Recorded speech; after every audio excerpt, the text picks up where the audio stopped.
తద్వారా రాష్ట్రపతి పరిపాలన తీసుకొచ్చి మళ్ళీ తిరిగి జగన్మోహన్ రెడ్డి గారు ముఖ్యమంత్రి కావడం కోసం పన్నిన కుట్ర అనేది ఒక ఆరోపణ చేశారు. దాని మీద విచారణ అన్నారు, దాని మీద కేసులు అన్నారు, ఇద్దరిని అరెస్ట్ చేశారు. సరే అఫ్కోర్స్ వాళ్ళకి బెయిల్ వచ్చింది. విధ్వంసకారుడు అనేటువంటి ముద్ర వేసేటటువంటి ప్రయత్నం చేస్తున్నారు. నేను అడుగుతా ఉన్నా, అయ్యా చంద్రబాబు నాయుడు గారు, జగన్మోహన్ రెడ్డి గారు ఓటమి పాలయ్యారు, చాలా ఘోరమేమో ఓటమయ్యారని మీరే చెప్తున్నారు, 11 సీట్లకు పరిమితం అయిపోయాడని చెప్తున్నారు. ఎందుకు మీకు ఇంత కక్ష? ఎందుకు రోజు ఈ రకమైన ఆరోపణలు చేస్తున్నారు? ఎందుకంత భయం మీకు అనే విషయాన్ని ఇక్కడ నేను ప్రస్తావించదలుచుకున్నా. ఈ ఆరోపణల పరంపరలోనే కొత్తగా చంద్రబాబు నాయుడు గారు చేసినటువంటి ఆరోపణ ఇది. ఎంత భయంకరమైనటువంటి ఆరోపణ అంటే, శ్రీ తిరుమల తిరుపతి దేవస్థానం శ్రీవారు వారి సన్నిధిలో తయారయ్యే లడ్డూలో కల్తీ ఉంది, ఆ నూనెలో కల్తీ ఉంది, ఆ నెయ్యిలో కల్తీ ఉంది, అది ఒక అంశం. ఆ లడ్డూకు వినియోగించేటటువంటి ఇంగ్రీడియంట్స్లో కల్తీలు ఉన్నాయి, అది ఒక అంశం. నెయ్యిలో జంతువుల కొవ్వుతో తయారు చేసింది ఒక కల్తీ ఉంది, అది ఒక అంశం. అది మారి అది ముదిరి నాకు చాలా ఆశ్చర్యం వేసింది. ఈనాడులో రాశారు నిన్న, పెద్ద ఎత్తున కల్తీ, పంది కొవ్వు, గొడ్డు కొవ్వు, చేప నూనె ఉన్నాయని నిర్ధారణ చేయలే వాళ్ళే. వాళ్ళు రాసింది కూడా చెప్తా.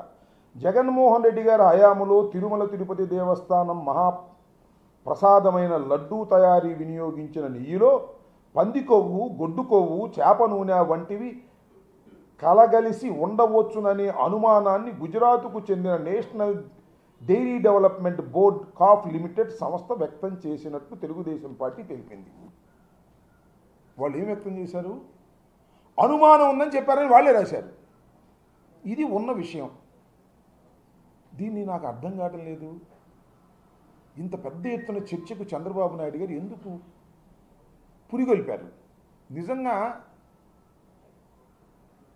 లడ్డూలో కానీ, ఆ నెయ్యి తయారీ చేసే వాళ్ళలో కానీ ఏదైనా కల్తీ కలిస్తే అది పూర్తిగా నిరూపణ అయిన తర్వాత యాక్షన్ తీసుకోవాలి.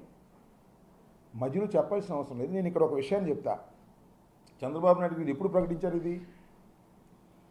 మొన్న ఎన్డీఏ ఎమ్మెల్యేల సమావేశం, జనసేన, తెలుగుదేశం, బీజేపీ అందరు ఎమ్మెల్యేల సమావేశం సందర్భంగా మాట్లాడినప్పుడు ఆయన ఒక మాట అన్నాడు. జంతువుల కొవ్వుతో తయారైనటువంటి నూనెను తిరుమల తిరుపతి దేవస్థానపు లడ్డూలో ఉపయోగించారు, ఎంత అన్యాయం అన్నారు. అప్పుడు దాకా ప్రకటించలా. ఎందుకు ప్రకటించారని చర్చకు వస్తే జూలై 23వ తారీఖున national dairy development corporation limited, అదేనా, ఎన్డీడీబీ, వాళ్ళు ఇచ్చిన రిపోర్ట్ చదివారు. నేను అడుగుతా ఉన్నా ఇక్కడ సూటి ప్రశ్న చంద్రబాబు నాయుడు గారిని అడుగుతా ఉన్నా. 2 నెలలు అయింది సుమారుగా ఆ రిపోర్ట్ వచ్చి. ఎందుకు హైడ్ చేశారు ఇప్పుడు దాకా?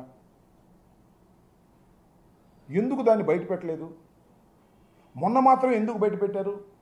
నేను జగన్మోహన్ రెడ్డి గారు చెప్పినట్టుగా డైవర్షన్ పాలిటిక్స్ ఆడుతున్నారా? చెప్పండి, నాకు తెలియగలుగుతాను. ఎందుకు ఇప్పుడు దాకా ప్రకటించలేదు? ఇంత పెద్ద అంశాన్ని ఎందుకు ప్రకటించలేదు అని అడుగుతా ఉన్నా. ఇంకొక అంశం ఏమిటంటే, ఇది రిజెక్ట్ చేయబడింది.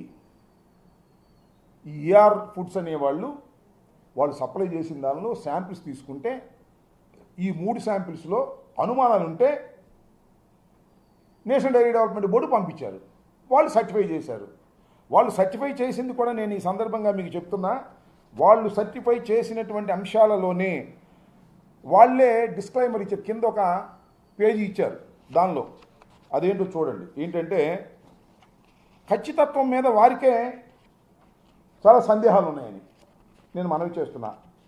రిపోర్ట్ చూస్తే తాము ఇచ్చిన రిజల్ట్స్ కొన్ని సందర్భాల్లో ఖచ్చితత్వం లోపించే అవకాశం ఉందని అందులోనే ఉంది. పోషకాహార లోపం వల్ల ఆవుల నుంచి వచ్చే పాలలో, తయారు చేసే నెయ్యి వల్ల, అలాగే ఆవాలు, అవిసెలు, పామ్ ఆయిల్ లాంటి వెజిటబుల్ ఆయిల్స్ వ్యర్థాలను ఆహారంగా